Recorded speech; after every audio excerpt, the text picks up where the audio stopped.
What does your home screen look like? I haven't even seen it. I sent it in chat.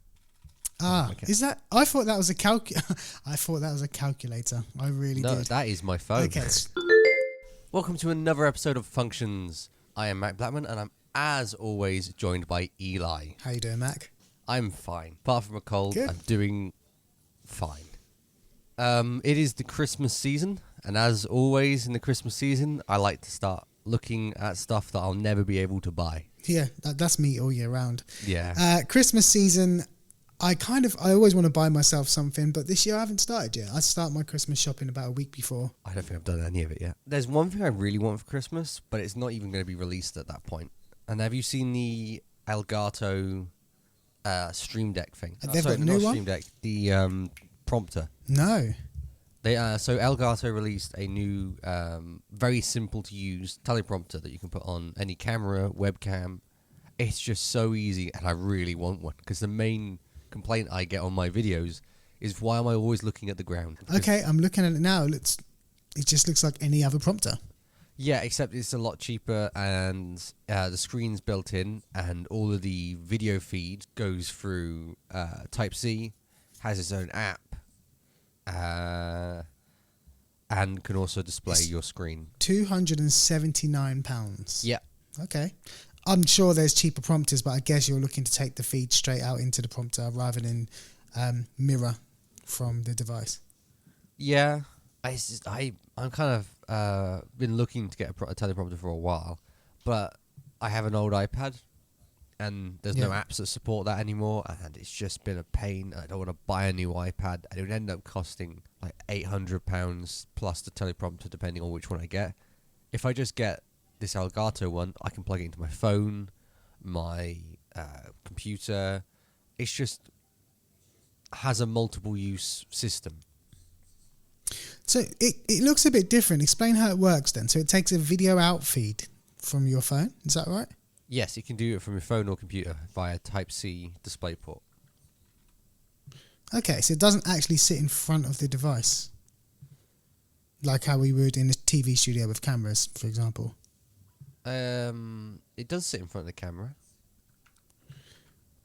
So, hang on. I'm confused. I haven't got it. Well, it's just a normal teleprompter. You stick it on the camera. At the bottom is the screen that you plug a USB-C into it. Why does it cost that much money then? Because have you looked at buying a teleprompter online? I've bought a couple in the last 5 years, for other uses for here. And I think the one we got most recently is not great. It was 90 quid. But for a small kind of scale thing, it would be great. I will say that Elgato tends to be quite expensive. I have one of their stuff in front of me right now. I have the Stream Deck, and I use it a lot, but I do not think it's worth the price that it is. The software looks good. I'm just looking at it now. It looks better than the one we've got here. Yeah, I'm hoping they have another thing called like the foot pedal or something. I'm hoping that works with it, because imagine not having to have a clicker in your hand or anything. That'd be great. Well, yeah, MIDI foot pedal would work with that anyway, because you can get Bluetooth MIDI. I can't see why that wouldn't work. What I think is happening now, just looking at this video, is that a lot of these brands have identified the prosumer market who might not necessarily know the professional options out there and know that they're probably cheaper. Like there's a company called Data Video who basically focus in doing those kind of accessories for the industry, and they're coming in cheaper than Elgato things. And Elgato as a brand, obviously they've got a kind of market that trusts their stuff from what they've bought before, and they're introducing them to these items that they could probably do better with elsewhere. That looks like a steer clear item to me. The Data It's Video not doing anything 4K different than any other one. POV camera looks identical to the Blackmagic camera that they released a couple of years ago. Oh, really? Yeah, I'm trying to find a teleprompter on there now. We used to have one. Their prompters are really good. There it is, teleprompter. The images aren't loading. They've got a couple. Yeah, 1,000. One of them's 500. Other one's 400. 420. They have a Bluetooth teleprompter remote that you can get for about 100. So the 350 one is the one that we used to have here, but let's just say one of our staff members smashed it and didn't tell anybody recently. Oh, actually, I want to do an episode on education because I know that you're a teacher, and I feel like it might be interesting to talk about how technology has either improved or made education slightly worse. What do you think?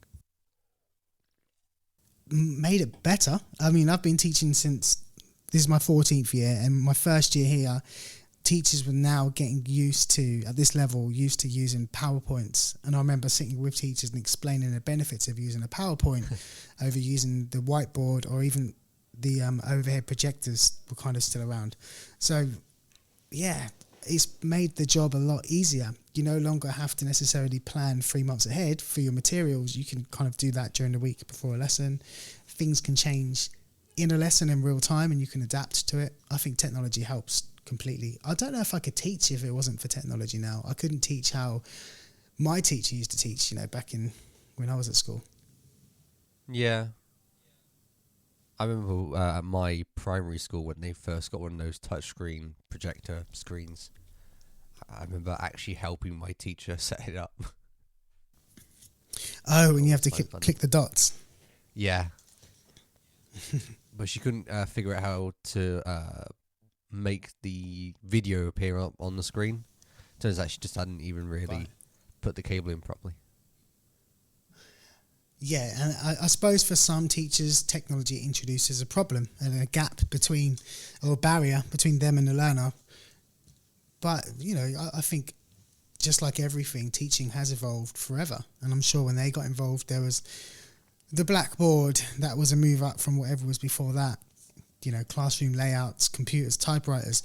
Technology evolves, and we have to evolve with it. I think Apple should target education again. They've obviously stopped doing that recently, and the iMacs are going to go extinct if they don't give them to education. Bring back the eMac. Yes. The eMac was the reason why I got into Mac stuff. What was my first Mac?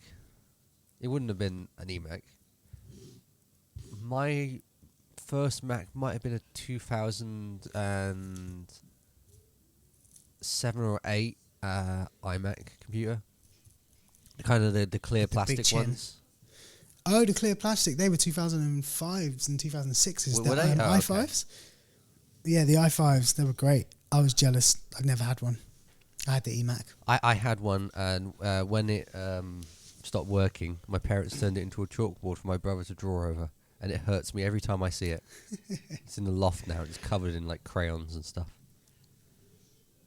I call it an i5, a G5, not an i5, G5. I've got 2 G5s three G5s in the loft because I pretty much started collecting them one year, and now I've still got them. My plan was to make get a PC and stick it in there, which I know is like a sin in Apple world, but I love the look of that thing. Yeah, I mean, it does look nice. They make good-looking products, and you do see a lot of those things trending online.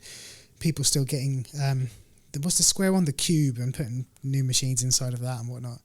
The what? The Cube? Yeah, the old Cube G4. Oh, right, yes. Sorry, I had to think about that for a second. I was thinking Power Mac. The Mac Mini for a sec, then the Mac Studio, then the Wi-Fi router that they did. That's where my brain went. Yes. Yeah, no, the Power Mac G4 Cube. I've never actually seen one of those before in real life, but there you go. There's a CX near the... Not CX. Yeah, CX near the college. And there's been a Mac Pro in there. And... what's the really bad Mac Pro? What was it called?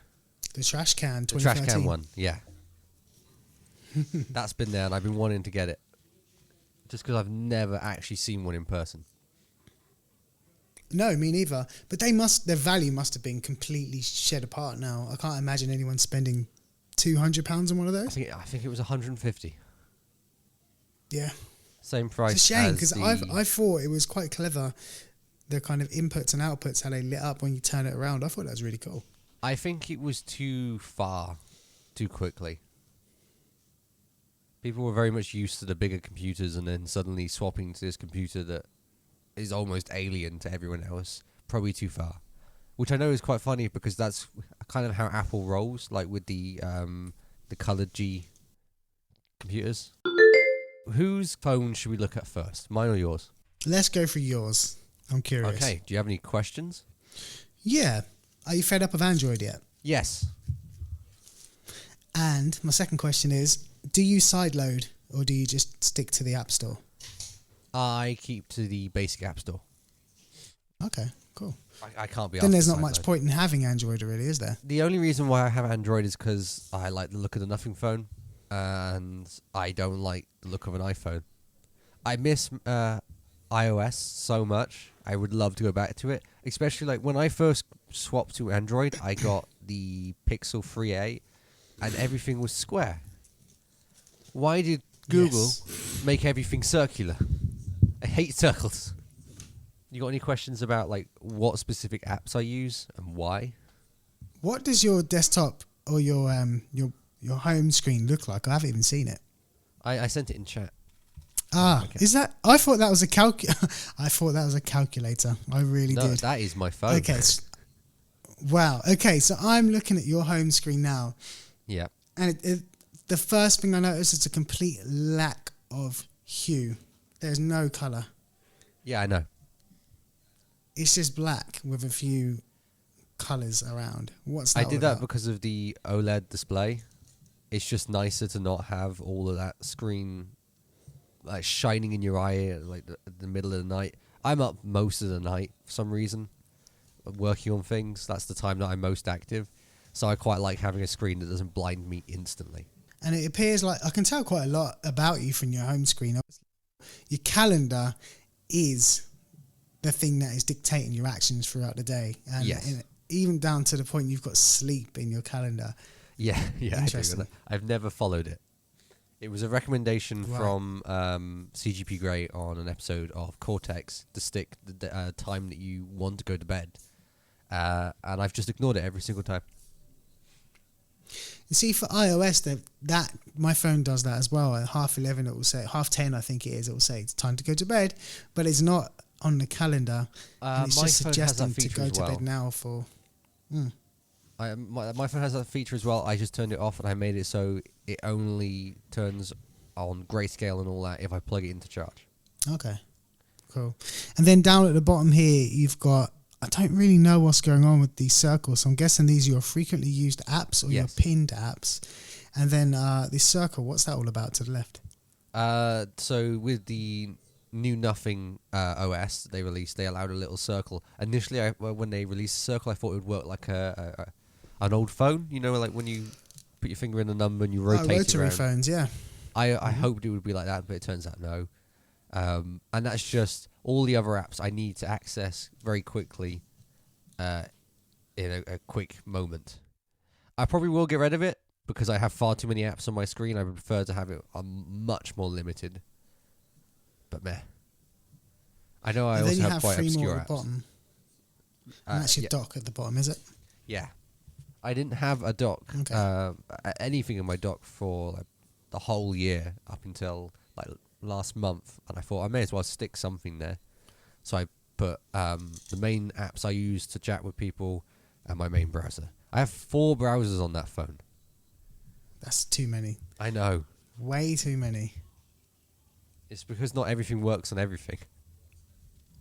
I think sometimes, and this is why iOS suits me, and I can understand why people go to Android for the options, but sometimes for me, I just need the technology not to be there and just to be able to get to the information quickly. So having 4 browsers introduces a decision for me that I don't necessarily want to make 3 or 4 times a day. Yeah, I mean, my main browser was Firefox for a very long time, and then DuckDuckGo, I think, released this year. Was it this year or last year? DuckDuckGo, I think that's been around forever. I hasn't it? mean It's been the around for a long browser, time. not the search engine. Oh, right. I'm not sure. well, anyway, I swapped this year, and I pretty much use DuckDuckGo for everything now. Especially media, it's very good for watching stuff on.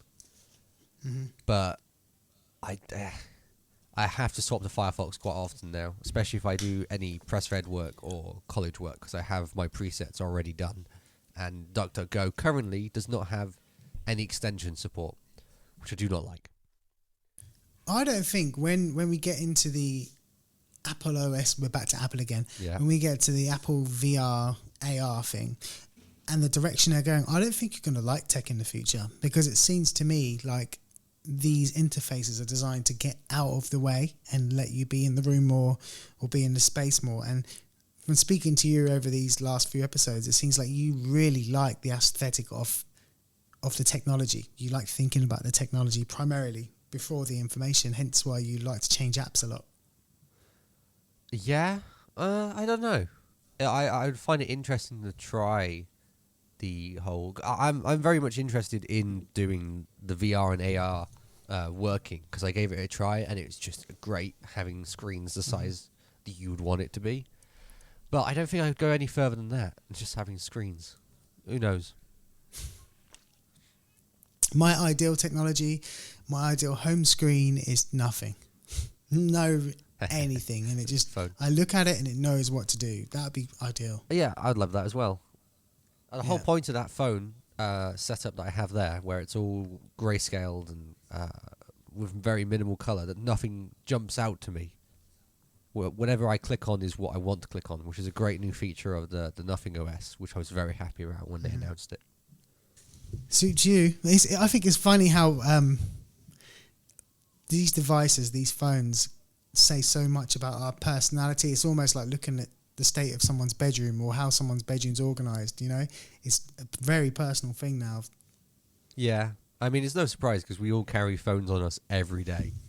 Of course, we would want to personalise it a little bit. I know many friends now in actually the course that I'm learning from, they all have colour-coded apps, which is just satisfying to look at. But I couldn't cope with it. I gave it a try, and if everything's the same colour, it just kind of blends together. It makes you spend more time looking at the phone. Yeah. And I don't think it's a problem. It might be a generational thing. I don't think it's a problem for people in their teens now. They're not concerned they're spending, most are not concerned that they're spending a lot of time looking at their screens. And because I suppose that's the reality they've grown up in. And a lot of older people, notice that they're spending a lot of time away from reality and in their phones because they've experienced reality for most of their lives. Yeah, I'd agree with that. I spend a lot of time on my computer now. Far too much, probably. There's another What's thing going to that happen to our eyes? Yeah, fair point, yeah. Have you seen the new BBC advert? Where they show like a kid with television eyes saying like it's actually a good thing. So that's quite apt on what we're talking about. I would like to note one more thing. I didn't mention that we should show our lock screens, but on my lock screen I have QR codes, kind of like, I guess I can send it in quickly. I kind of treat like business cards. Okay. It's been a very interesting way of doing things, because I now get asked so often, what's your podcast? Where can I listen to it on? I literally just share my lock screen with a new feature that Nothing also added, of just scrolling to add in. Oh, yours is quite simple. We'll get back to that in a sec. Why isn't mine sending? Come on. Because you've got too many options. I didn't click send. So that's my lock screen. Okay, and people can just take a picture of that and then they're away. Yeah, so it's a lot easier. It was. Cool. I like that. I've been watching a lot of videos about the Flipper. Have you heard about this thing? No. It's kind of like a little device that allows you to do multiple different ways of breaking things, really. You can clone stuff. You can hack stuff. I don't like using the word hack, but we'll just go for that for ease. You can copy data. It's just a little cool thing, and anyone can buy it. There it is, Flipper 0. That kind of thing, and I wanted to grab one, and I probably shouldn't admit this to you as you are my teacher. I wanted to grab one to clone my student ID because I'm fed up of leaning over, but they are kind of a sketchy thing at the moment. I've seen these flippers because I'm looking at Teslas a lot at the moment, and people have been trying to use the flipper to hack the Tesla, but it doesn't work like it does on some other cars, which is quite interesting. Yeah. So the cool thing about this is the NFC cloning. You can also tell it to write NFCs. So my plan was to also bring this with me, and when someone asks me, I tap the back of their phone, and it would just treat it like you put your phone to pay on something. It would bring up this prompter that says, "This is a website. Do you want to go to it?" And I'm surprised this is legal. yeah, it's interesting. It's been a whole debate kind of throughout this year. I think it's been on the main news as well. But because it's allowing pen testers to still work on their stuff, it's kind of good and bad. It depends on who owns it, really. Like everything. So is it available? How much is it? I think it's like £100 to £200. That's quite cheap if I can steal a Range Rover. So parts. Profit. Anyway, let's have a look at 177. your lock screen. 177. That's the cost. Oh, okay. So you seem to be a person that very much likes to look at your past photos, which I'd say is the same. Yeah, as I guess so. My mum, she also has like I think it's like Time Hopper that she checks like once a day.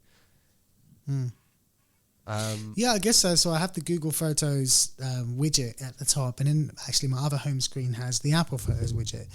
I find they both have the kind of this time last year type feature, but they both offer very different things every day, and I think it's quite interesting.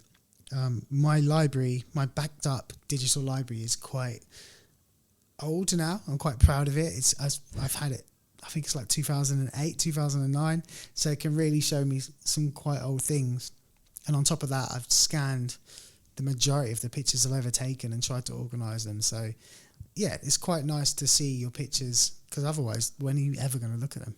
I probably lost quite a few pictures because I've swapped accounts quite a few times. Even though I've had my main Google account for a very long time, I don't have all my photos on it because I used to be an Apple user and everything went on iCloud. I just lost that account and have never gone back on it.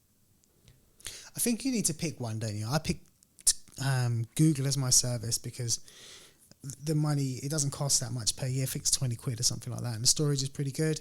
Before that I had was it Picasso? It was something like that. There used to be a service that was free, and they just all of a sudden, it was a Yahoo service, I can't remember what it was called, and they all of a sudden shut down. They gave you like 3 months notice.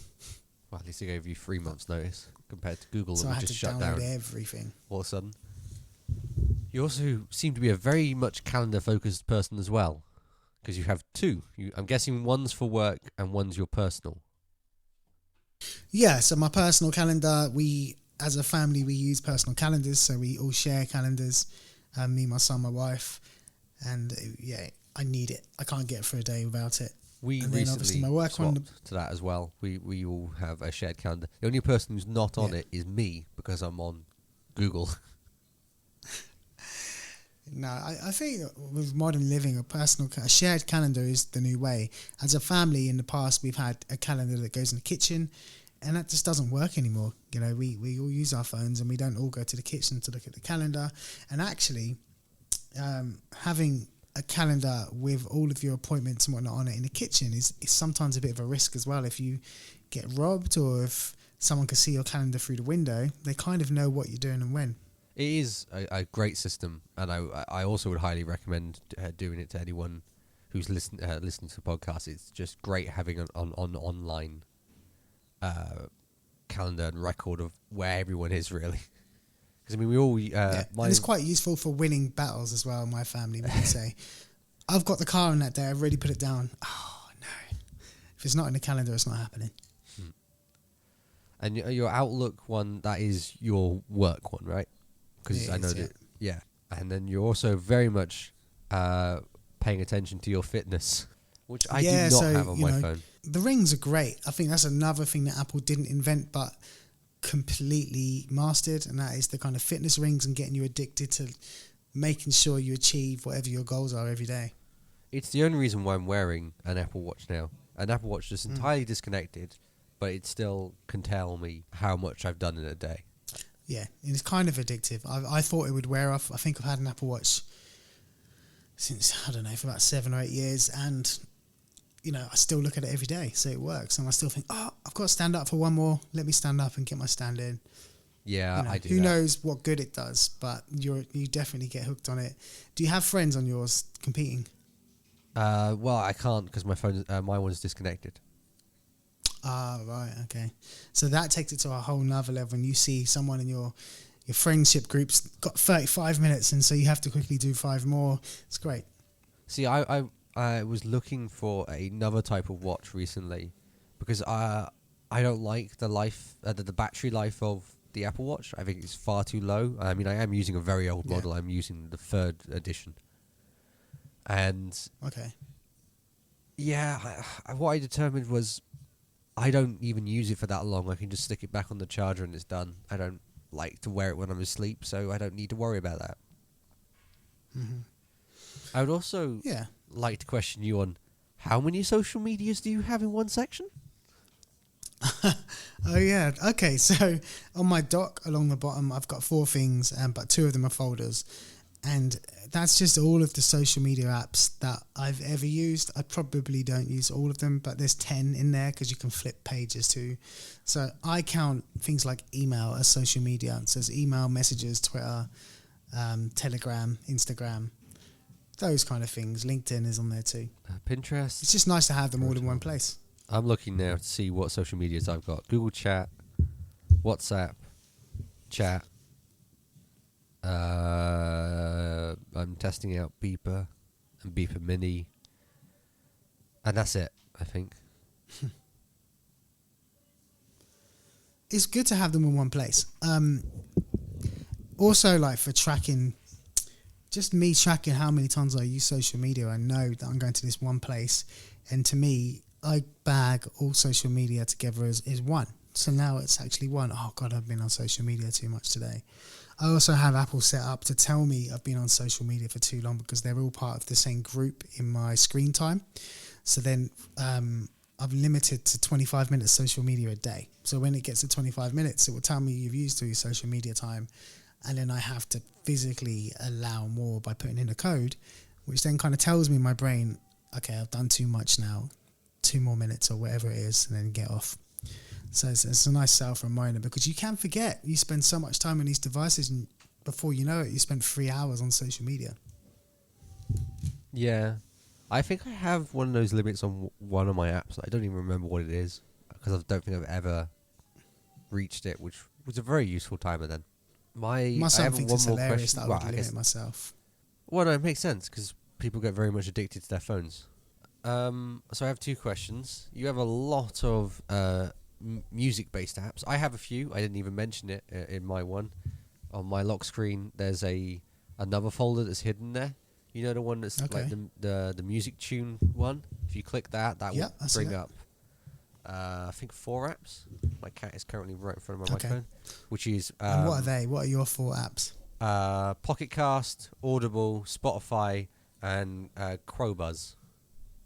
What's Crowbuzz? They're like a hi-fi streaming platform that you can buy music from instead of having to stream it. You can also stream. Right, okay. It's just a thing I use every so often. I don't actually listen to it that often, but it's just nice. But yeah, I don't know what the apps are on your one because I don't recognize the 2 ones at the bottom, the 2 orange ones. Oh, right, okay. So yeah, the obvious ones are Apple Music, Apple Podcasts, TuneIn Radio, Tidal, Mixcloud, and Shazam. And then on the bottom, I've got Music Memos, which was Apple's attempt to do multi-track sketch idea type things to create music. And iMachine, which is the software component to hardware that I use to produce music, which is really good. It's Native Instruments, I believe, who produce it. So you have so both. Yeah, they're all. Oh, sorry, Karen. Go for it. Yeah. You have 2 free main audio streaming apps? What's your main one that you use? Is it my go-to is Apple Music. Apple Music. I was about to call it iTunes then. That's how long I haven't Yeah, used it. no, my go-to is Apple Music. I'm humming and hawing about going over to Spotify simply because Apple Music's not supported in things like Tesla, and like some of the devices I have at home. It's really funny with it. They're getting support for it. For Apple Music? Yeah. Oh, wow. And Apple Podcasting. The Apple Podcasting was the one that was advertised, but I think I remember reading like hidden in the document that they are actually supporting Apple Music. Well, that'd be good because I think Apple Music it's good. It's not superior when compared to Spotify. Spotify's got some features there in terms of playlisting that are better, but it just works with all of the Apple things, and that's what's keeping me there. I can drive my car and tell SIRI to play a song without having to touch a button and it works, whereas I'd have to tell it to open Spotify and then play something otherwise. And the lyrics are really good on Apple Music. Yes, I've heard about that. And the credits. Not a big fan of their rewind. No, I mean, do you even like the rewind system? Oh, right, yeah, and I'd never look at it. I think it's one of my favourite things about Spotify, honestly. There's a lot I don't like about Spotify, and then every year they do the rewinds, and I'm actually just... It's fun to find out about what you've been listening to that year. Mine would be the same every year. You're listening to 1998 again. Mine's always confusing. Somehow techno gets in there, and I don't listen to techno. That's hilarious. But for the past 3 years, the top artist has been Yasmin Lacey, and that spoiled a bit of my pick later on. And talking of which, let's actually get on to the topic notes. What are your phone apps that you use then on a daily basis, or use a lot? It says it's got to be music every day, Safari. Really, I'm a stock app type of person. I'll look at WhatsApp when I finished work because I don't really open that until about 5 o'clock and just catch up on the groups. But yeah, music, WhatsApp, and Instagram. For me, it is Pocket Cast, Letterboxd, which is that social media for sharing film reviews. My cat sat on my keyboard. Stop doing that. It's a good app. Elk, which is my Mastodon client, which I know some people will be laughing about the fact I just said Mastodon. Artifact, which is that app I suggested to you, which is getting slowly worse, and the community all agrees with it. Because they're slowly turning it into more of a social media and less of a news reading app. Proton Calendar, which is what you saw on the homepage. And perhaps the most important app to me, Todoist. To-do list, right, yeah. Yeah, I use Notes quite a bit actually, but I wouldn't say every day. I usually start every morning, every day, planning out what I've got to do with that day, and then I will do it. Yeah, it's a bit stressful though, don't you think, having lists at the start of your day? I mean, having a plan for your day is the way to go, but having a list at the start of the day for me would be a bit intimidating. I like the journey to work and thinking about what it is I need to do, and then perhaps if I really need to, because I can't remember, checking out a list. It is terrifying, stressful, kind of in the morning, but if I didn't do it, I wouldn't do anything. I'd end up just sitting at my computer and playing games the entire day. I have to set myself objectives, otherwise I won't do anything. What are your top softwares for the year? So on my Mac this year, my top software, shall I be honest about the software I use a lot? So my top software is probably, don't know if I should say that one. I won't say that one. Wow. No, I will. SoulSeek. Have you heard of SoulSeek? No, I have not. SoulSeek. SoulSeek. SoulSeek QT. Being a DJ and a music person, SoulSeek helps you find unreleased music that you can't buy or get commercially. It's basically a peer sharing app. So you offer a folder of rare music. With me, I've got a massive UK garage collection that I ripped from vinyl years ago. And you can search for like what we call white label music and stuff like that on there. So I use SoulSeek a lot. It's really good for that. And that's available across platforms, I believe. And then on my Mac, I just downloaded a few months ago the new Stickers app, and I love it. It's like Stickies, but more advanced. It's called Stickers, and it's the same as Stickies, but it looks a bit bit more pleasing to look at. Oh, I forget the transparency you're is a big better. fan of sticky notes, aren't you? Yeah, sticky notes are life for me, I think especially it in would my drive me job. mad. It's like having several brains. What's that? It would drive me mad. I like to have a And completely clear back. Yeah, no. I love that. And the final app for me this year is going to be DaVinci Resolve. Oh, that is my top app. So, you've been enjoying it then? Because I know that you're a big Premiere Pro user. I am. And I'm still annoyed about some things. Like, there's things that I've purchased, like Neat, which is a noise app plugin that only works in Premiere Pro or DaVinci. And of course, I bought the Premiere Pro version a few years back. So there are reasons I keep going back to Premiere Pro, but I am liking DaVinci a lot. I'm ashamed to admit it. I'm just quickly looking at our own episode to see how long it's taken to swap you over. I think 4 or 5 episodes. It has been. It's been you. You have told me about it a lot, and I've tried it, and I left it, and I tried it again, and I'm sticking with it now. I've been slowly convincing everyone. I'm very good at that. I'm going between the both. I am going between the both, but there's just things in DaVinci that I can't do as easily in Premiere Pro. And actually, I'm probably going to buy some DaVinci hardware so that I can have the full version of it at some point, because I want the exact same with what I want to do. The noise reduction. Like I said, I've paid for Neat Video, which is like a plugin. I think I paid 150 quid or something like that, maybe 5 or 6 years ago. And it's amazing in Premiere Pro. And if I have to buy it again for DaVinci, I might as well just buy some hardware and then get it as part of DaVinci Pro. You have to buy it again? It's weird. Well, it doesn't. It's not a universal plug. It only works. They had to make 2 separate plugins, one for DaVinci, one for Premiere, one for Final Cut. So 3 different ones. You have to choose, and you can't transfer. That does seem a bit odd. So I wouldn't buy that for DaVinci. I would just go to DaVinci Pro. Okay, so my software of the year, I've put mine in order of the most used. Probably goes DaVinci being the top one. Can you guess my second one? Mastodon. No. That's not software. I guess it's going to be DuckDuckGo. I am surprised you didn't guess Obsidian. Oh, gosh. Okay, Obsidian. Yeah. Then Pocket Cast. Then Linear, which is not technically an app. It's more of a web app, but it's been how all of Press Red is now kind of organized. And Windows Power Toys. I could not live without Windows Power Toys. What's that? It's pretty much all of the stuff that Windows has packaged into like a testing ground that I can now enable on my computer. I have it always running, and it's what allows me to have search bar, Spotlight, on Windows. I cannot live without Spotlight that. I have to on have Windows. Okay, cool. That sounds cool, I guess. But why don't you just get a Mac if you want Spotlight? Because Macs are expensive.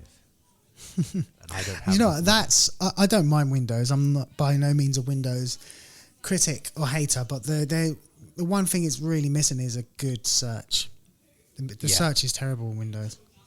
When you try and search for something, they end up just giving you the weather and adverts. They've reinstalled Outlook on my computer again. Damn it. I installed that like last week. Sometimes the search will tell you that thing is not there, and then you can go into another folder and search and it will be there. Yeah. It's just strange. So, let's go on to topic 2. What is your daily carry?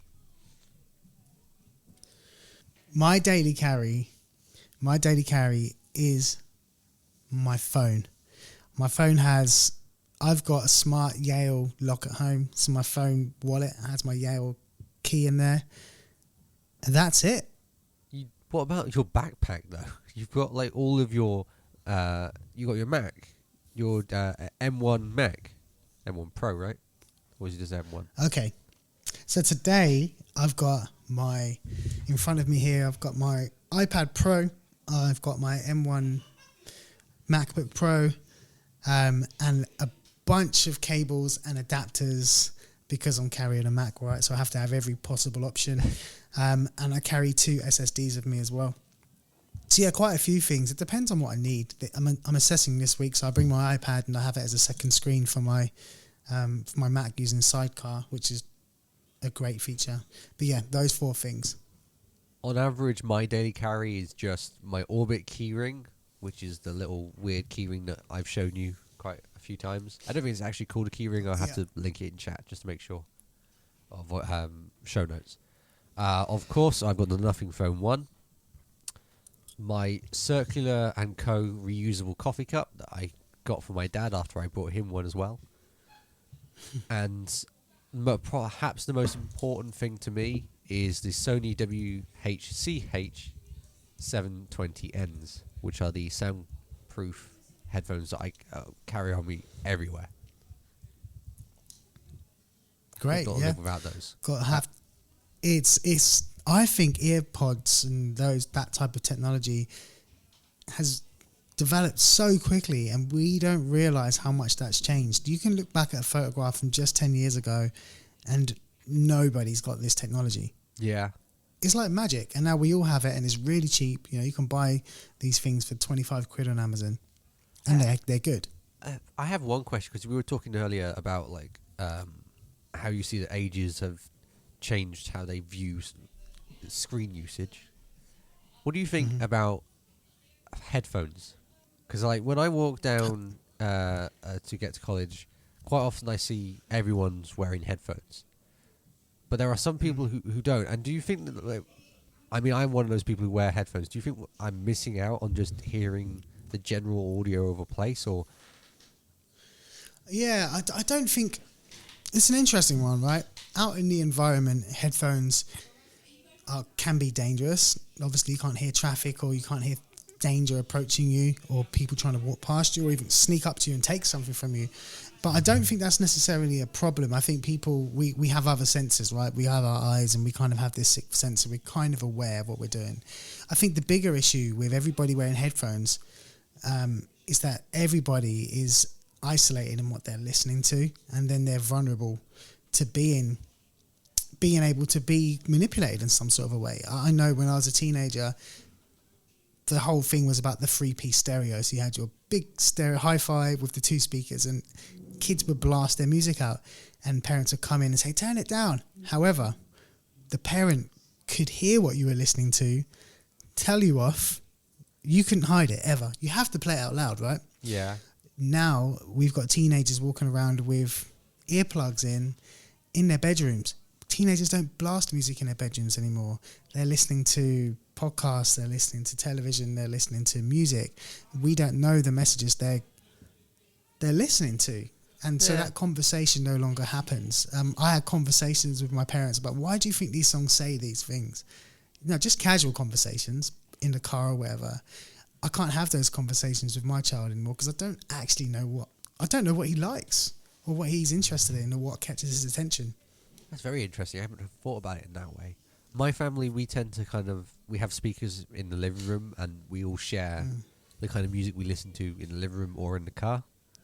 For every other point in the day, it's kind of just on our own. We listen to it on headphones, and we do our whatever we want. So, but yeah, I guess that has really changed quite a lot. Families, yeah, completely. And like I said, 10 years, that's it, right? Because when your headphones had a cable on, you were less likely to put it on and listen to it, because then you needed a device that had battery that you could walk around with, that didn't skip when you kind of walked into another room. Yeah. So even though we've had headphones forever, they weren't as convenient as what they've been in this last kind of 10 years. I had a phone that did that. A phone that used to skip when I walked. What? I don't know how it did it. How's that possible? My iPhone 4S, after in its final years of being able to use it, it would skip music if I was walking. I don't know how it did it. It's not even got like a disk drive in there, I don't think. I think it is all flash, but it still did it, which I always thought was quite funny.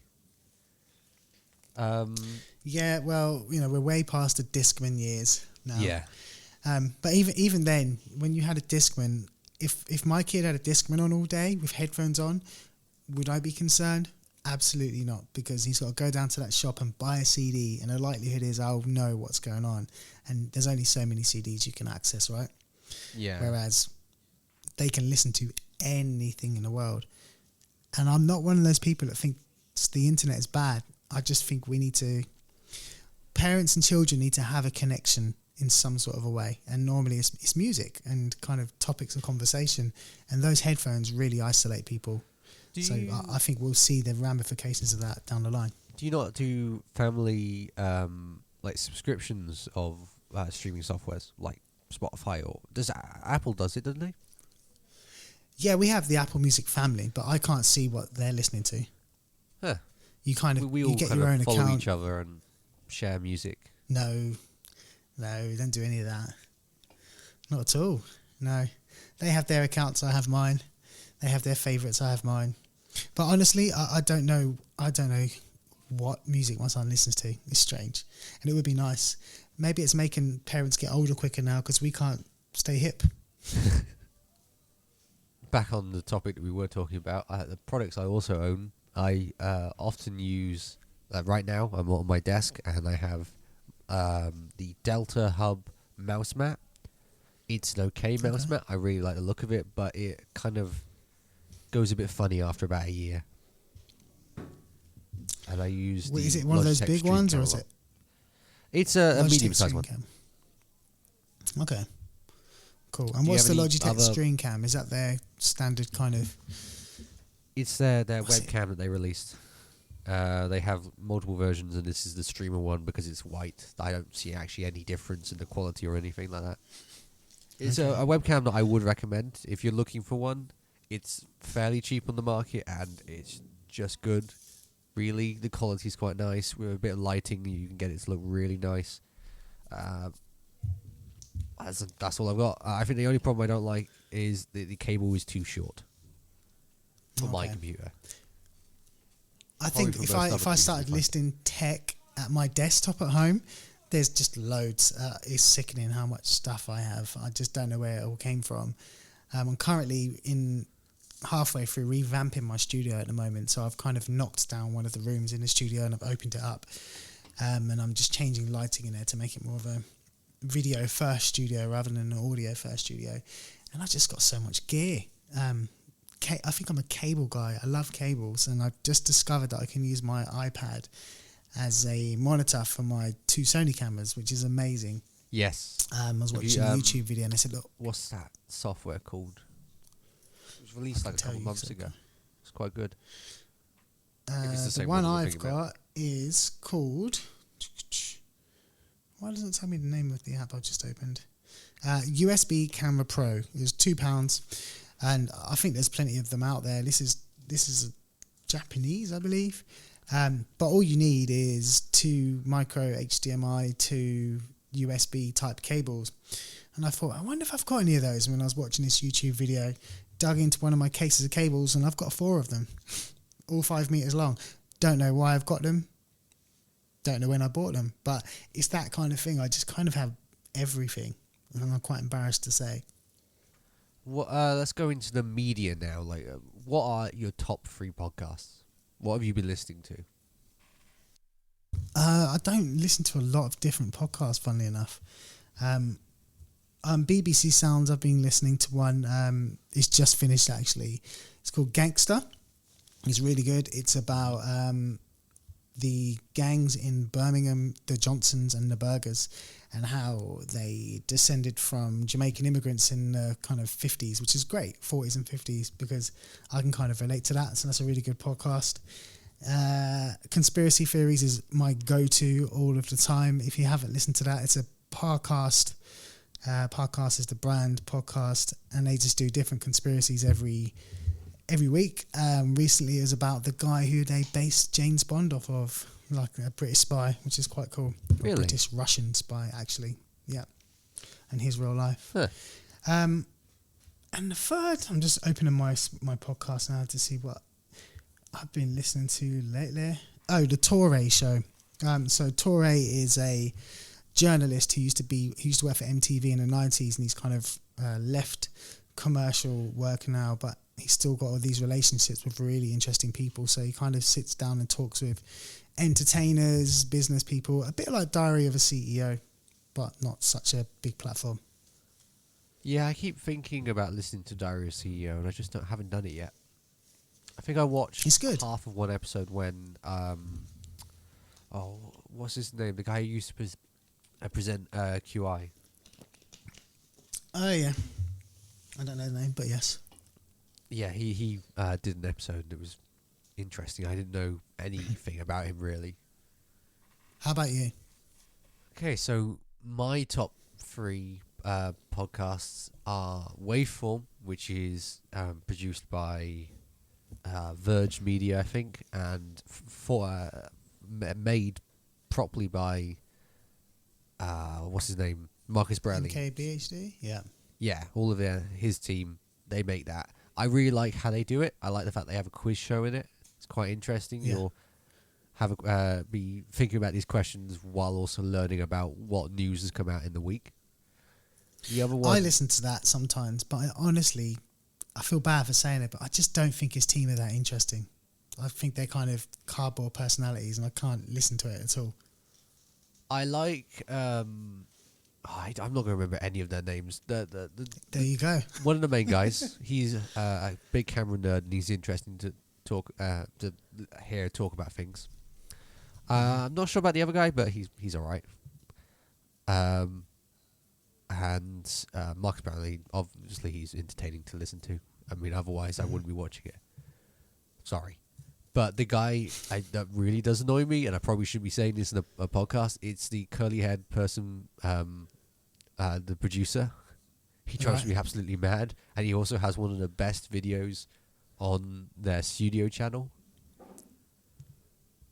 Okay, what's in it? He does a whole video about AI audio. And you made me do it now. I've never talked about AI. And it's just a really good video, and it's so nicely shot as well. I tried to imitate the scene that they had this spotlight pointing down, and it was just such a good scene to look at. But yeah, he is the one that irritates me the most. Well, the problem is, right, it's a podcast done by a bunch of people who clearly weren't very social, let's say, and were always into their tech. And now they're doing a podcast without really having learned that appealing factor, if you know what I'm saying. And they have this shorthand where they can talk to each other and they find things funny. And I think, well, guys, they're just a bit dry, to be honest. But there you go. What are you saying about this podcast? You can't all be Marcus Brownlee. Well, yeah. I mean, if someone had to judge this podcast, they might say the same about me. But there you go.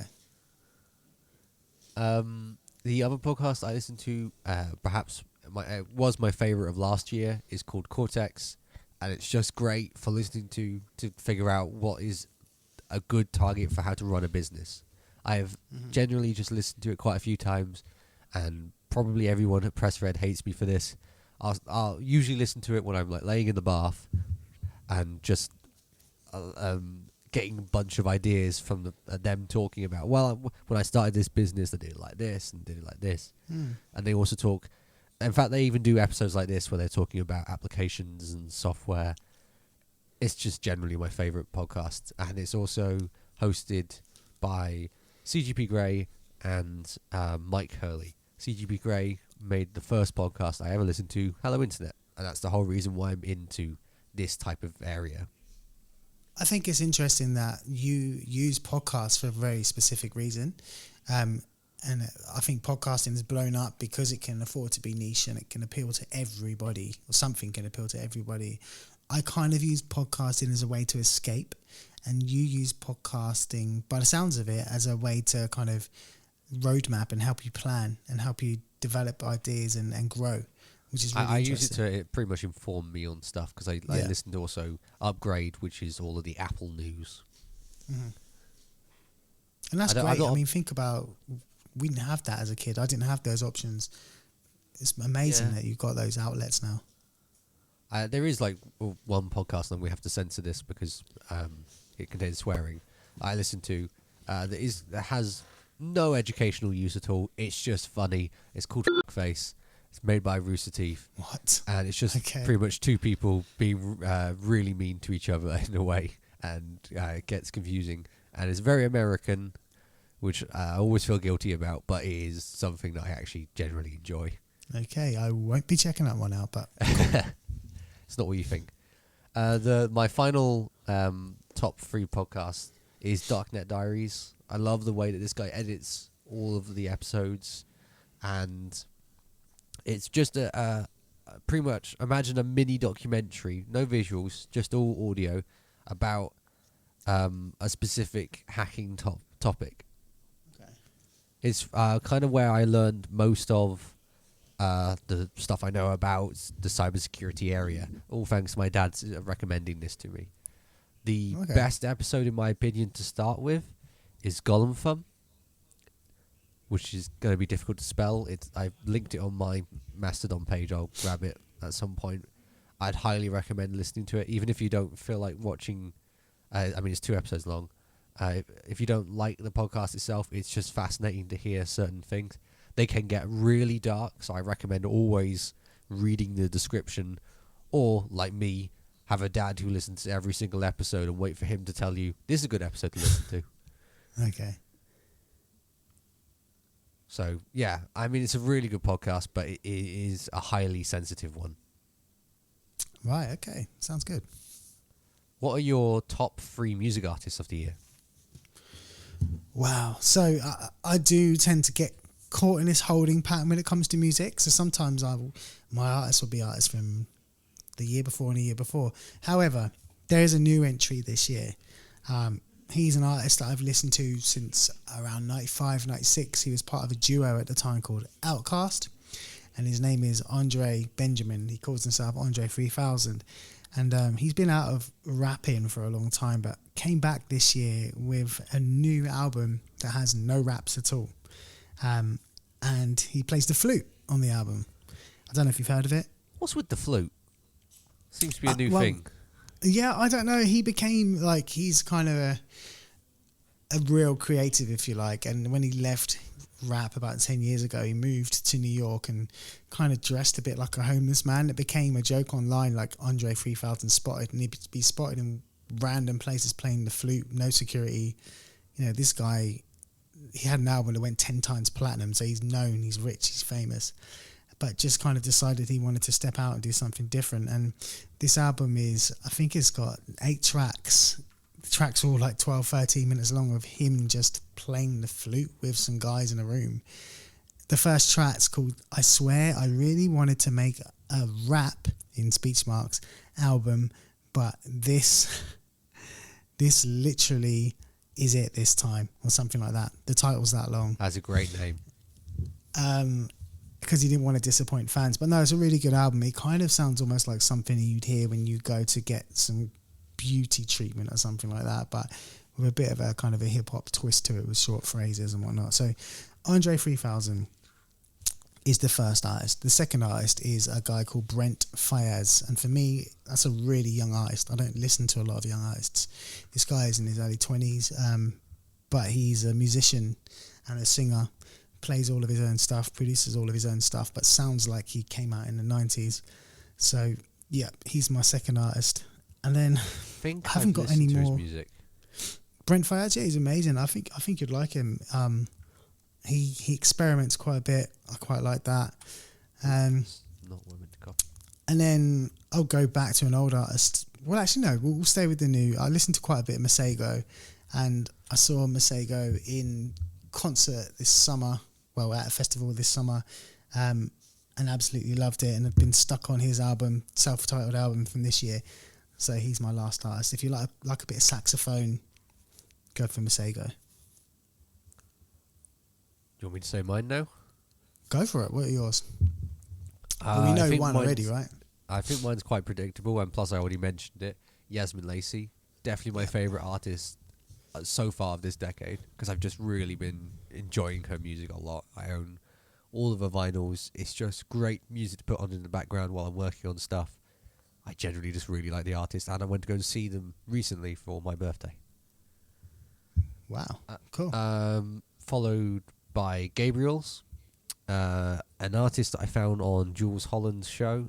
What's it called? Late Night with Jules Holland. Yeah.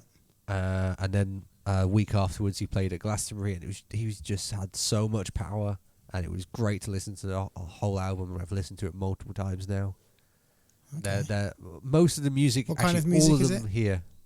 kind of a soul-y R&B, more soul. Mm-hmm. If you like soul music, I'd recommend it. It's also kind of close to a classical, not classical, but close to a jazz kind of thing. Okay. And then a huge jump backwards, just because I like one of his songs so much, Bill Withers. Okay. Well, this year you've been listening to Bill Withers. Yeah. Okay. Which song? Or which Who is album? he and what is he to you is perhaps my favourite song. What is he to you? I don't know if I know that one. You going to sing it for me? No, I'm not going to sing it for you because I know what Jonas will be like. He will isolate that and send that to me later on because he's done that with every other screw up I've ever done. So no, I'm not doing that. I can't trust my editor. Cool. Bill Withers, great. And I think you're into like what Bill Withers would be doing now, I guess, that style of music. I think soul or neo soul and jazz are all kind of meshing into one another, and actually that's where a lot of people are going now as well. I think music's become a bit too simple. As we've embraced technology more, music has simplified, which is strange, but it has. And people I do are looking find back to modern rap music's very repetitive. It seems like you can copy and paste and just put new lyrics over the top, and that's it, in my opinion. Well, it's like the mobile phone, right? We went through all of these experimental phases with 3D mobile phones and different shapes and different kind of flipping phones, and then we got to what works, and then we just done that to death until we just kept repeating the same thing. And I think hip-hop got to a point where on a commercial level they realised what could sell worldwide and not just in America, and they just copied and pasted that and simplified it more and more with every decade. And I think with iPhone, people would say, or with mobile phones, they'd say, we peaked when we got to the iPhone 5 or 4S. And with hip-hop, I feel like we peaked when we got to the mid-90s to the mid-2000s. I'd be one of those people who would say that we peaked at the iPhone 4. Yeah, a lot of people do. But unfortunately, we have to move on, and, we'll have a new wave of technology that won't be called mobile phones. And I think we'll have a new wave of hip-hop that won't necessarily be called hip-hop. And it's probably already started somewhere. Yeah. I would like to point out I don't just listen to soul music. I listen to a mixture of music. I like a bit of reggae, a bit of drum and bass, dance music, kind of just all that stuff. Dance music is what I kind of grew up on because we used to listen every Friday to Animac. And that's kind of my childhood, just listening to Animac every Friday. Going back to the headphones thing, I think an advantage that the younger generation have, meaning teenagers, is that you can listen to everything in your headphones with no fear of any kind of commentary by passers-by. So you might really be into something that you're not that sure about and you're not confident enough to play around people that you know. So you can listen to it by yourself. And that's something that we didn't really have. So I would only listen to music that I knew my friends liked because they'd hear it. Yeah. And that kind of limited you in a way, Yeah, I guess that is true. I mean, I kind of wear headphones because I'm an awkward teenager. I feel like people are judging me all the time. So I just like having headphones on to block people, really. I put my headphones on, my AirPods, and I walk through town so that I don't have to stop and talk. I could just nod and keep walking. Yeah. Sorry if you see me, but... Oh, sorry, Karen. I'm done, yeah. Oh, final section is the content. What have we been watching? What streaming services have been streaming content that we want to watch? Oh, okay. Do you want to go first? Yeah. So, go for it. Apple TV this year has been one of my favourite streaming services out there. Absolutely. They released a series that I really enjoyed called Silo. And it was just so good to spend that entire time. It was like watching Lost and trying to figure out what is going on. How can we figure out what's going to happen next? It was just so good to watch. And I'm so glad they've got a second season confirmed. Absolutely amazing show, yeah. Apple, I think they don't have much, but what they do have is top. Jumping straight over to YouTube, one of the people I've watched a lot of this year because he's just really good at making factual videos is Phil Edwards. He used to work for Vox, but recently just quit to start working entirely on his own channel. I highly recommend it. It's very entertaining, and he uses AI as well to generate images that he can then tell a story with. One of his best ones is the American ban on sweeteners. The way he uses color to do two different views is just very entertaining. Wow, okay, that sounds cool.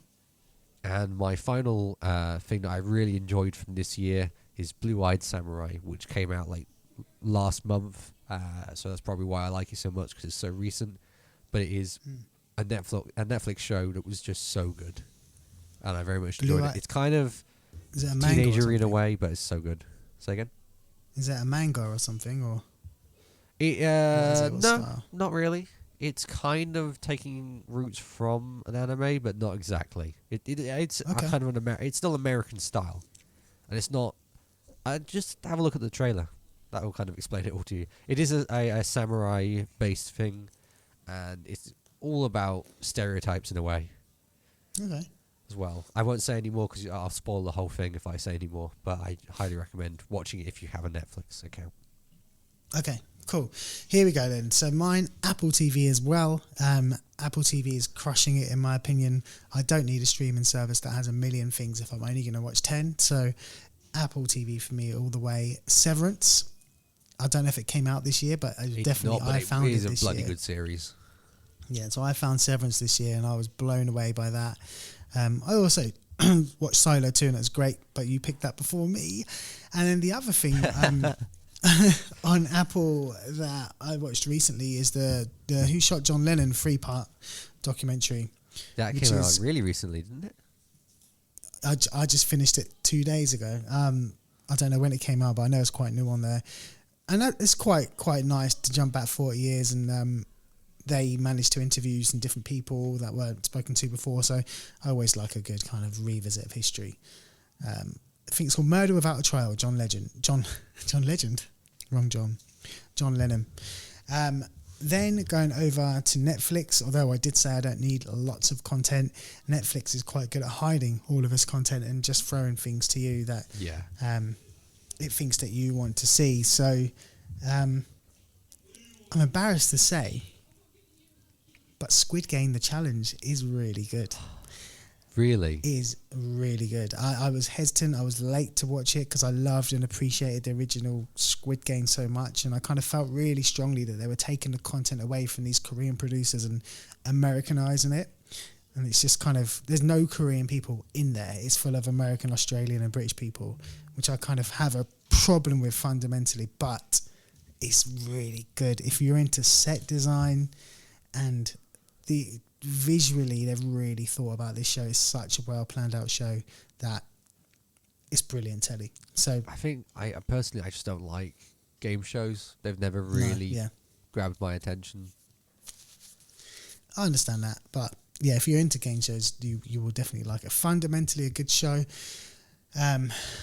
but maybe ethically not a good show in terms of taking creators' content away from them. And then finally, BBC iPlayers doing big things this year. I think they've really stepped up their game on the iPlayer.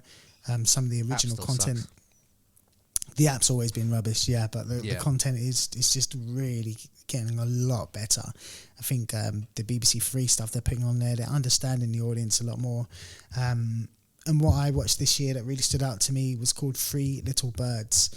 And again, it's a story about the Windrush, and it's about 3 women who come over from Jamaica in the kind of Windrush era, so 48 and onwards, and what they experience when they get here. But it's not a kind of sad story. It's kind of a bit of a comedy. Really good. I have to look at that. I haven't seen that. Yeah. Oh, it's got a second season being confirmed. Has it? Yeah. It's made by Lenny Henry, so they take that for what you will. One of the things I've been watching recently from BBC is definitely Doctor Who. I stopped watching it a while ago and just didn't enjoy Doctor Who anymore. And then recently it's just been particularly better. I wouldn't say it's the best, but it's been better. It's kind of funny watching Doctor Who and going, Oh yeah, I forgot. It's quite low budget compared to everything else I've been watching recently. Yeah, and we've started watching everything this has just got submarine big one. budget now, hasn't it? Yeah, I mean Disney is blown out of the wall with how much money they're just spending on a single production, and it's not paying out very well. What a brand suffering, isn't it? Yeah, Loki was good. Loki was good. I very much enjoyed that. I was starting to lose hope with Marvel. I think they're slowly gaining it back. I think 2023 is going to go down as the year Marvel died, unfortunately. It's the first time I didn't watch Marvel in the cinema this year. Yeah, I don't think I watched a single Marvel movie in the cinema. Yeah, that is a shame, but I mean, they haven't... when you've produced the best thing of that decade with the Endgame, yeah, it's going to be pretty hard to top it. I disagree. Really? Don't think you need to top it. What came after Endgame? We had Spider-Man No Way Home. It was amazing. It was nearly a $2 billion movie. It was good. I mean, you don't have to top it, but you just make more good stuff. Yeah, I guess. We'll have to see. Anyway, that's all of the sections. The only ones left is self-promotion. Is there anything you want to share of yours to self-promote? I will, next episode, after Christmas, I will reveal some of the new things I'm working on. So in the world of... We'll talk about that next time. I can't reveal right now, but I've just had some big things confirmed for next year. I'm also starting a new radio show, which I'll talk a bit more about next year too. But as always, you can catch me doing Where the Keys At podcast over on YouTube/WTKA. And you can find all of my content pretty much here where you're listening to this right now, and on my own YouTube channel at It's Mac Black. One of the things I've been particularly proud of this year is that I got sponsored. So yay. I'm jealous. That's amazing. I know. And the Steam Deck controller episode was a really fun one to record as well. And I have great ideas for how I'm going to show the microphone off that I've got to show. So I'm very much looking forward to that. My plan was to get it already done and script, all that done. Except I've been ill for the past 2 days, so I haven't done anything. Anyway, that's the end of the video. Oh, sorry, podcast. Video? You can check out Eli's work on his socials, Eli Turay on Instagram, or on his podcast, Where the Keys At. To follow me, I am at MacBlow on Mastodon app.uk. This episode was edited by Jonas Dickson and co-edited by me, Mac Blackman. Thank you for listening to this episode of Functions, and we'll see you in the next one.